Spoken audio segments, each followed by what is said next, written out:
제12장 기도의 첫째 목적.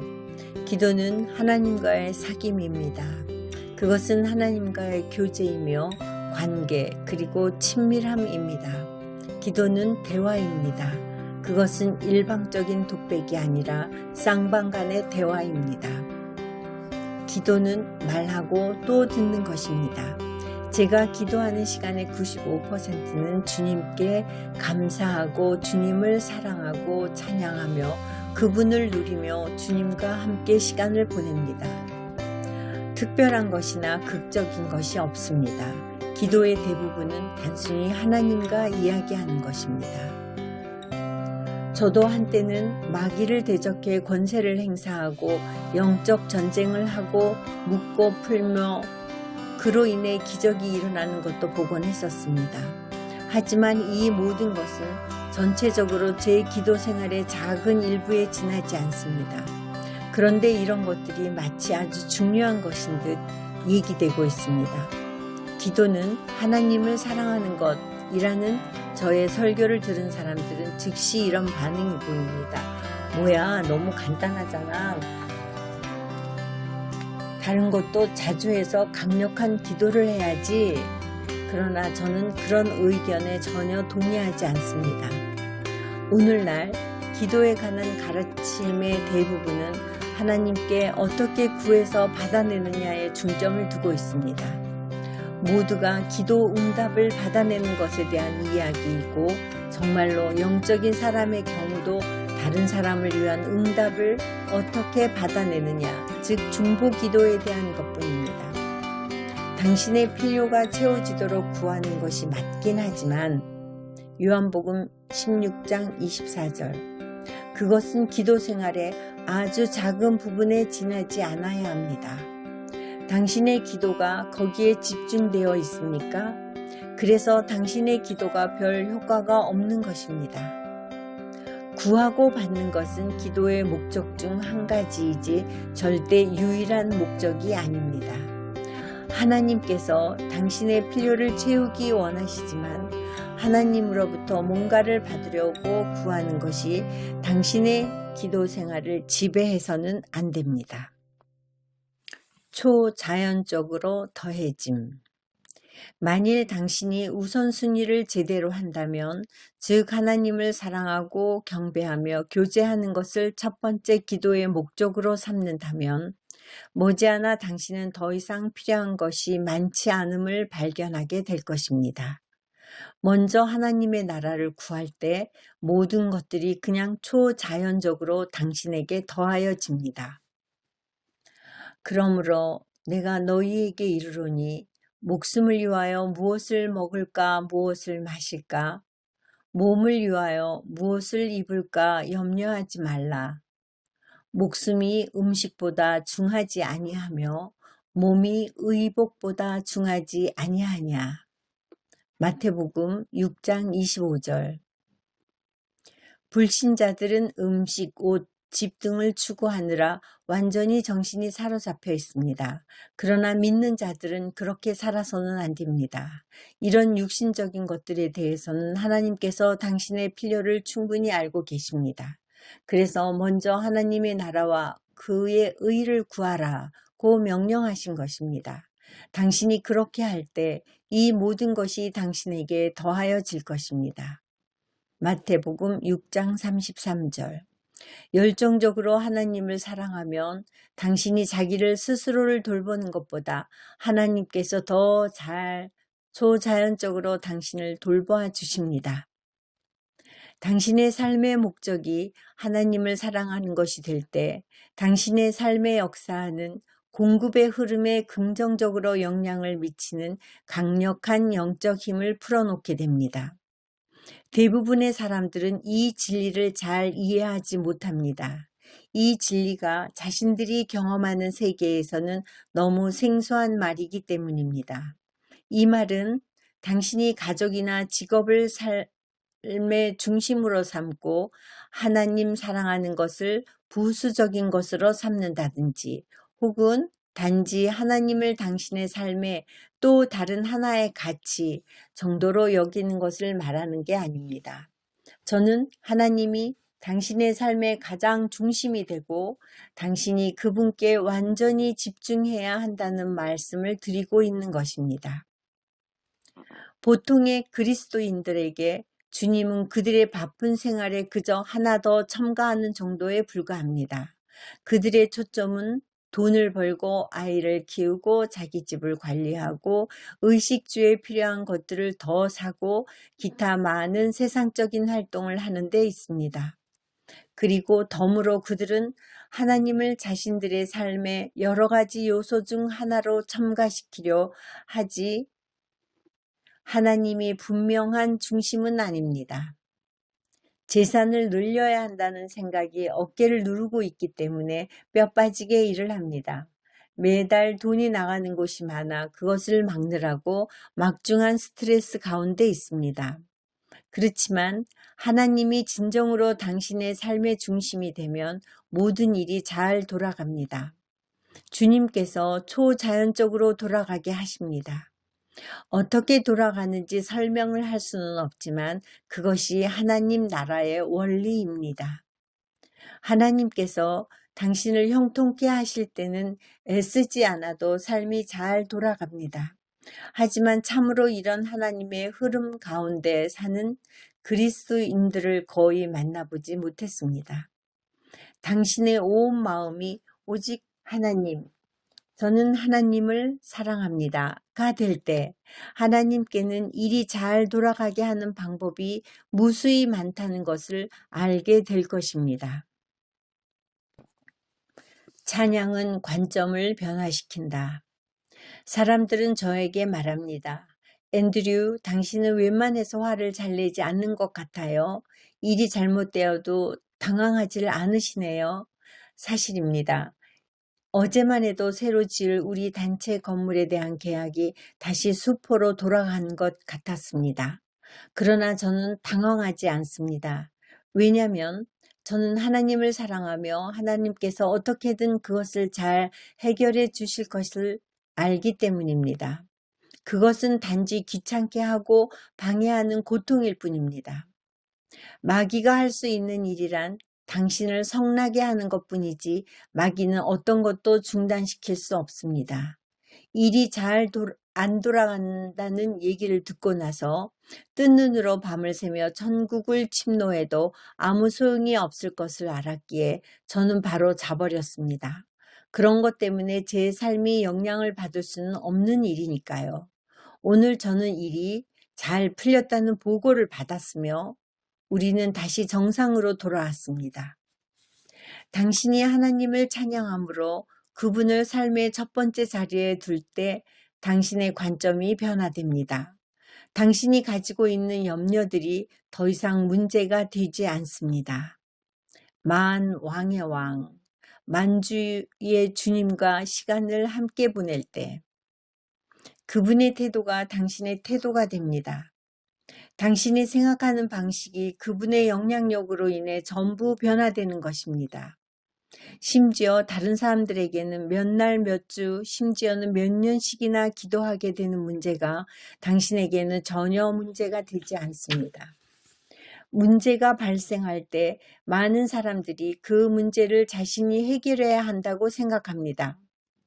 저는 제가 문제를 해결해야 된다고 생각하지 않습니다. 하느님이 제 모든 공급의 근원이십니다. 그래서 저의 초점을 계속 그분께 둡니다. 역경에 직면할 때면 저는 스태프들에게 이렇게 말합니다. 두고 보세요. 저는 먼저 하나님의 나라를 구할 것이며 그러면 모든 것이 술술 풀릴 것입니다. 일이 정리된 후에 뒤를 돌아보며 우리는 이렇게 말하게 될 것입니다. 하나님께서 우리를 축복하셨구나. 얼마나 놀랍게 역사하셨는가. 저는 한 번도 하나님께 돈을 구한 적이 없습니다.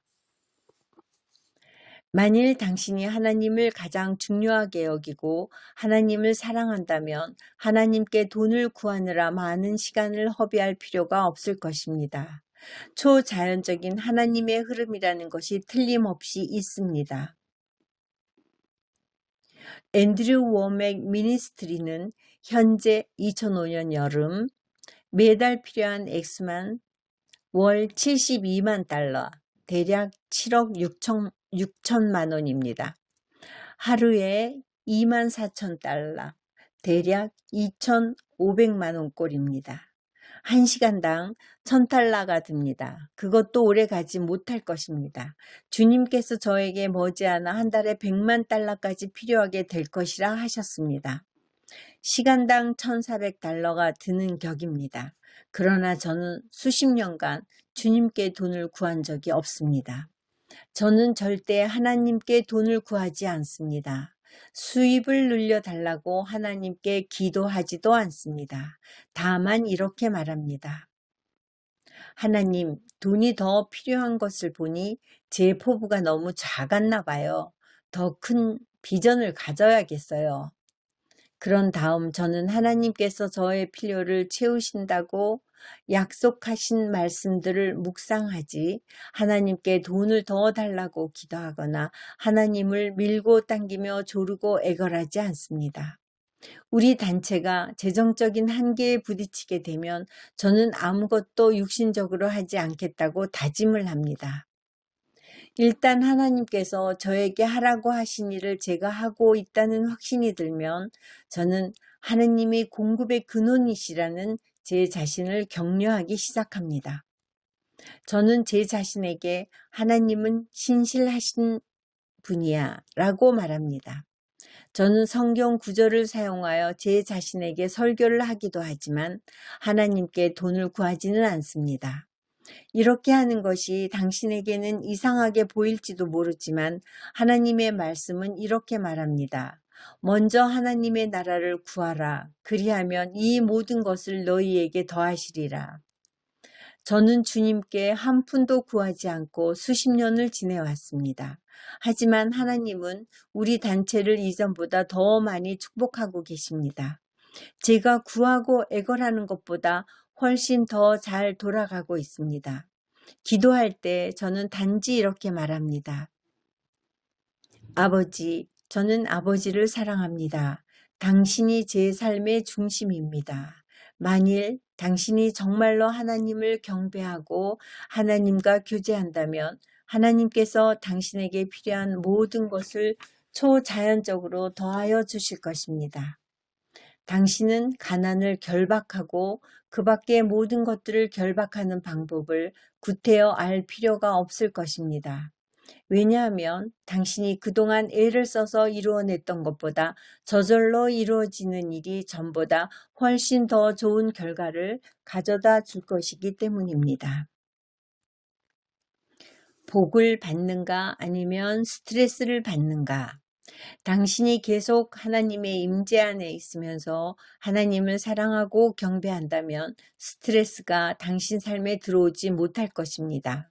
저는 스트레스가 전혀 없습니다. 복을 너무 많이 받아 스트레스를 받을 자리가 없습니다. 어떤 일도 저를 짜증나게 할 수 없는 이유는 어떤 일에도 그럴 만한 가치가 없기 때문입니다. 사람들이 저를 비난하기도 하고 온갖 나쁜 말을 하지만 그 어느 누구도 제 머릿속에 들어올 수가 없습니다. 그들이 비난했던 것을 생각할 시간이 없으며 저에게는 생각해야 할 더 중요한 일들이 있습니다. 하나님께서 저의 마음속에 넣어주신 비전을 이루는 것에 비하면 비판은 저에게 별로 중요하지 않습니다. 저는 그들을 사랑하며 같이 못되게 굴지 않기로 했습니다. 저에게는 그들보다도 저 자신보다도 그리고 저에 대한 사람들의 의견보다도 더 중요한 것이 있습니다. 사람들이 저를 비판할 때에는 저는 하나님을 사랑하는 것에 다시 초점을 맞춥니다. 저는 이렇게 기도할 필요가 없습니다. 아버지, 저들이 저에 대해 말하는 것을 들으셨지요? 저는 먼저 하나님의 나라와 의를 구하기 때문에 그런 것들은 아무 상관이 없습니다. 저는 부담을 갖거나 우울해하거나 낙심하지 않습니다. 저는 하나님을 구합니다. 그래서 행복한 사람입니다. 정말로 저는 행복합니다. 글쎄요, 그것은 당신에게 아무 문제가 없기 때문이겠죠. 저도 여느 사람들처럼 문제가 있습니다. 사실 사역자가 다른 사람들보다 문제가 더 많은 것은 그들이 영적 공격에 관역이 되기 때문입니다. 마귀는 온갖 것들로 설교자들에게 타격을 가합니다. 저에게도 굉장히 나쁜 일들이 많이 있었기 때문에 어느 누구 못지않게 걱정하고 앉아 있을 수도 있었겠지요. 그러나 이 찬송 가사를 한번 들어보세요. 눈을 들어 예수를 바라보라. 그의 놀라운 얼굴을 바라보라. 그러면 그의 영광과 은혜의 빛 가운데 이 땅의 것들은 점점 희미해질 테니. 하나님의 영광의 광채를 들여다보면 눈이 부셔 다른 것들은 안 보이게 됩니다. 다른 사람들이 가지고 있는 염려와 걱정거리들이 저에게는 없습니다. 그들이 보는 것을 저는 보지 못하기 때문입니다. 이렇게 되는 한 가지 이유는 제 기도 생활의 99%가 아버지, 저는 아버지를 사랑합니다. 아버지는 멋지십니다. 이기 때문입니다. 저는 그저 하나님과 교제하며 이야기를 나눌 뿐인데 바로 그것이 기도의 전부입니다. 저는 정말로 주님께 많은 것을 구하지 않습니다. 기름을 부으셨다. 저는 절대 집회를 위해서 기도하지 않습니다. 많은 사역자들이 악한 영들을 정리하기 위해 중보 기도자들을 괴롭히고 수고하게 만듭니다. 그들은 하나님께 사람들을 오게 해달라면서 애걸을 합니다. 오 주님의 기름 부음이 그곳에 넘치게 하옵소서. 그건 하나님에 대한 모욕입니다. 만일 주님께서 그분의 말씀 사역자로 저를 부르시고서 그 일을 잘하기 위해 저에게 필요한 것들을 안 주신다면 불의한 하나님이 됩니다. 예수님께서 선포하셨습니다. 주의 성령이 내게 임하셨으니 이는 내게 기름을 부으시고 과거 시제로 이미 부으셨다. 누가복음 4장 18절. 저는 절대 하나님께 기름을 부어달라고 기도하지 않습니다. 하나님의 말씀에 이미 기름을 부으셨다고 말씀하고 있기 때문입니다. 저는 이렇게 기도합니다. 아버지, 주께서 저의 마음에 말씀하신 진리를 제가 말할 것이기 때문에 집회가 훌륭하게 진행될 것으로 인하여 감사를 드립니다. 하나님의 말씀에는 이미 기름 부으심이 충만합니다. 저보다도 주님께서 훨씬 더 사람들의 삶을 변화시키고 싶어 하십니다. 저는 주님께 계속 집회에 관심 가져달라고 구할 필요가 없습니다. 주님께서 이미 관심을 갖고 계십니다. 저는 주님이 관심 가지시는 만큼 제 자신이 그 집회에 관심을 가지려고 노력합니다. 기도할 때 저는 제 자신에게 상기시킵니다. 하나님, 주께서는 이 사람들을 사랑하시며 그들이 해방되는 것을 보고 싶어 하십니다. 저는 이런 식으로 제 자신을 격려하고 자신에게 말합니다. 청중의 규모가 많든 적든 그것이 저에게는 중요하지 않습니다. 제가 사역을 막 시작하고 2년간 가장 많이 모였던 것이 15명이었습니다. 일주일에 3일 밤을 저는 제 아내 제이미, 큰아들 조스와 그리고 우리와 함께 사역했던 두 부목사 부부에게 설교하였습니다. 이따금 이외에 누가 오기도 했지만 그건 저에게 중요하지 않았습니다. 저는 마음을 다 쏟아 설교하였습니다. 지금 그때를 돌아보니 좋은 훈련이었다는 생각이 듭니다. 저는 집회의 크기에 정말로 관심을 두지 않습니다. 10명에서 15명을 넘어서면 저는 그들을 군중이라고 생각합니다. 전전긍긍하기에 별로 중요하지 않은 일. 마르다는 섬기는 일로 전전긍긍했지만 마리아는 주님의 발 아래 앉아 교제하며 말씀을 들었습니다. 마르다는 음식 준비로 분주했고 예수님이 동생에게 자기를 도와주라고 말해주기 원했습니다. 그러나 예수님은 마리아가 지혜로운 선택을 했다고 했고 빼앗기지 아니할 것이라고 마르다에게 말씀하셨습니다. 누가복음 10장 38절에서 42절. 당신도 여전히 섬기는 일로 전전긍긍합니까? 아니면 지혜로운 편을 택하셨습니까? 기도는 1차적으로 하나님을 사랑하기 위한 것이지 당신의 필요를 채우기 위한 게 아닙니다. 당신의 쇼핑카트를 끌고 천국의 복도를 왔다 갔다 하면서 주시옵소서 주시옵소서 더 많이 주시옵소서 라고 말하며 하나님께 나아가지는 마십시오. 대신 10분 동안 하나님께 사랑을 표현하십시오.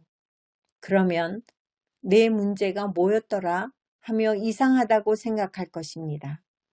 문제가 이미 떠나버렸기 때문입니다. 당신이 하나님을 높이며 찬양할 때 당신의 문제가 진짜로 얼마나 하찮은 것인지를 발견하게 됩니다. 아버지께 구할 게 있었는데 그게 뭔지 잊어버렸네요. 그것도 지나갈 일이니 사실 주님을 성가시게 할 가치도 없습니다. 별거 아닙니다. 당신이 전전긍긍하며 염려하는 것의 90%는 중요하지 않은 것임을 알게 될 것입니다. 사람들은 하나님의 관심을 끌고 그분의 팔을 비틀어 쓸데없는 것들을 얻어내려고 기도를 사용합니다. 예를 들면 당신이 부흥회와 같은 집회에 참석할 때 사탄은 당신으로부터 말씀을 앗아가려고 일을 벌입니다. 집이나 자동차 또는 에어컨이나 화장실에 문제가 생기게 합니다. 당신은 이런 일에 전전긍긍하다가 그것을 해결하기 위해 당신의 믿음을 공격적으로 사용하기 시작합니다. 그러나 일주일이 지나면 당신은 무엇 때문에 그렇게 신경을 썼는지 기억도 하지 못할 것입니다.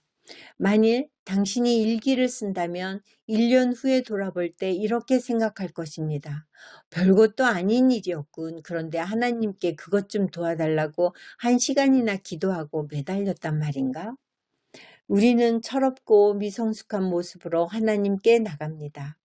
아버지, 저 사람이 내 옷 보고 뭐라고 해요. 제 옷이 안 예쁘답니다. 그런 게 무슨 상관입니까?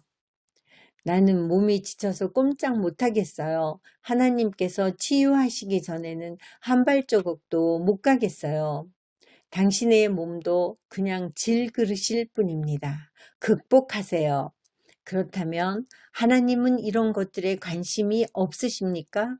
관심이 있으십니다. 하지만 만일 당신이 하나님을 사랑하는 일에 주의를 집중한다면 그런 것들은 정말로 그리 중요하지 않다는 것을 알게 될 것입니다. 만일 당신의 생각과 애정을 주님께 집중한다면 그동안 애를 써서 이루어냈던 것보다 저절로 이루어지는 일이 전보다 훨씬 더 좋은 결과를 가져다 줄 것입니다. 제가 가는 곳마다 사람들은 기도를 받으려고 길게 줄을 서서 울먹거리며 저에게 나아옵니다. 저는 뭐 때문에 그러세요? 라고 묻습니다. 대답을 들은 후에는 정말 웃음이 터져 나오는 것을 참느라고 입술을 깨물어야 할 때가 한두 번이 아니었습니다. 제 속에서는 이런 의문이 듭니다. 그게 정말로 당신을 울게 하는 문제입니까?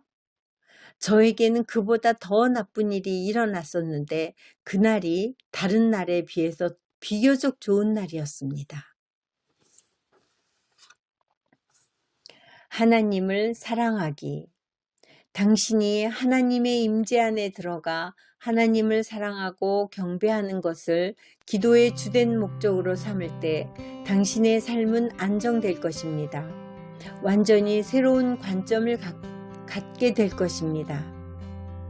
하나님을 사랑하고 경배하지 않는 사람들과는 다르게 생각할 것입니다. 만일 당신이 뭘 달라고 일을 그만두고 그저 하나님을 사랑하기 시작하면 당신의 삶의 모든 것이 호전되는 것을 경험하게 될 것입니다.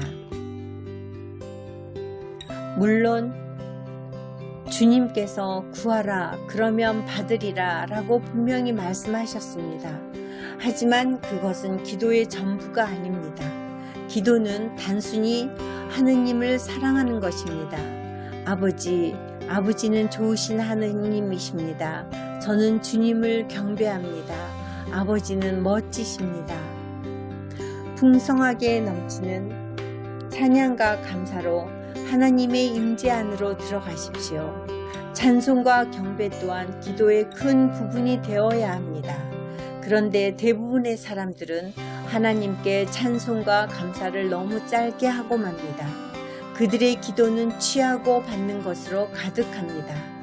하나님, 나는 하나님께 드릴 게 없지만 이것도 필요하고 저것도 필요하고 이것도 필요하고 저것도 필요해요. 빨리 보내주세요. 만일 하나님을 사랑하고 하나님과 교제하는 것이 당신의 첫째 가는 기도의 목적이 아니라면 당신은 진정한 기독교가 무엇인지를 놓치고 있는 것입니다.